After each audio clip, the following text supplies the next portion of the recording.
In this video demonstration, I'm going to take you through the dumbbell incline press. So this exercise is fantastic for developing the pecs, and we're targeting a little bit more of the shoulders now, the deltoid, as well as the triceps.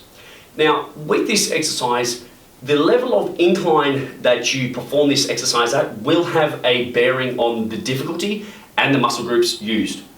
So when we start to add the incline, going from perhaps a bench press, laying flat on your back, and then we start adding an incline, we're starting to work more of the shoulders. So the more vertical that you press at, the more shoulder dominant the exercise becomes. So if I'm laying flat on my back, it's going to work the pecs. As I start adding an incline, a higher incline, and then even whether it's standing or seated pressing above the head, it becomes more and more shoulder dominant. So rule of thumb, if you're flat on your back, it's working the pecs. As you start adding an incline, the shoulders become more involved. As you get even higher and coming to vertical, pressing directly above your head, then it's pretty much strictly shoulders plus triceps, okay? I've got a pair of 8 kilo dumbbells here. The way I like this exercise to be performed is with the dumbbells inside of the feet, okay? The way that you start this exercise is crucial, okay? If you don't set it up correctly, you will find the start position isn't optimal, and you'll find you get to a weight that's quite heavy, and you're not actually going to be able to get the dumbbells into position to start the set, okay?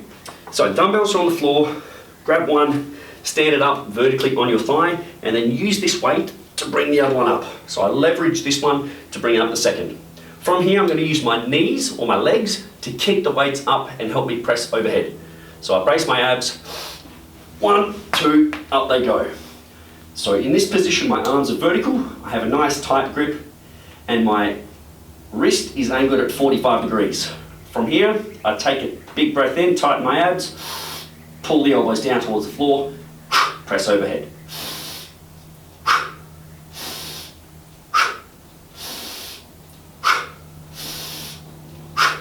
And then to the thighs, and then control them back to the floor. Now, some people prefer to grab the weights from outside of the legs. I don't like that for this reason. It involves side bending and rotating the spine.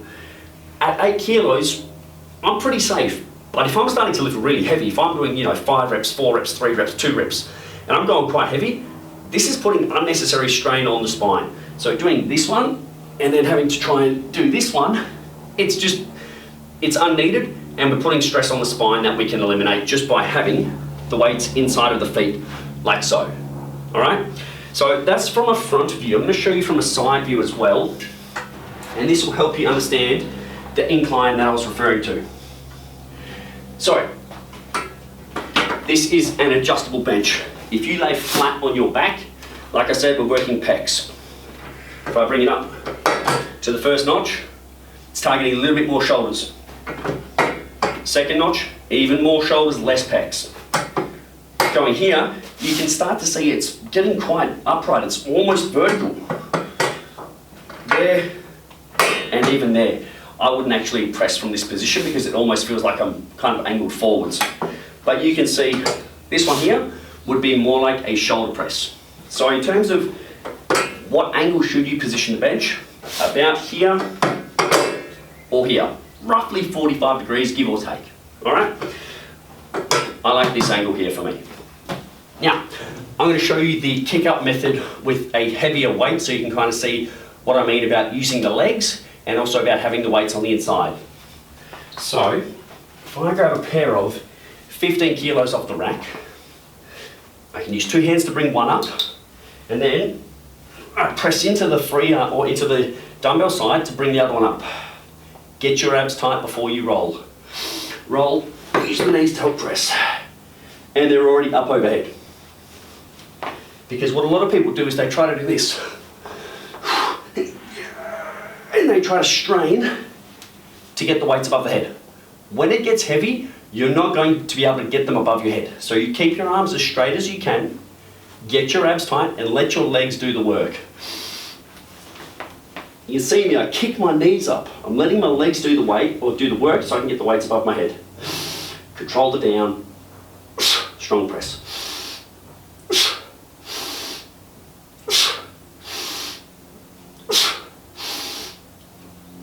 Knees come up, control the floor, place them on the ground. Okay? Now, the last thing I want to talk to you about is wrist positioning. Wrists up here can cause impingement and a pinching sensation at the shoulder. So I like to angle the elbows via the wrists at 45 degrees, like so. So from a front view, that's what it looks like. And the second thing, the last thing to be mindful of is what's known as stacking. You want your wrist to be directly above your elbow at all times. So if I'm laying on my back, I want these bones facing up. That's the direction of travel. So you can even try. Point the finger up. Ah, they're starting to cross. All right, the last thing you can think about is pull the weights down.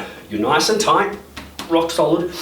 Pull the elbows down and then press the weights away with aggression. So, there you have it. That is the dumbbell incline press.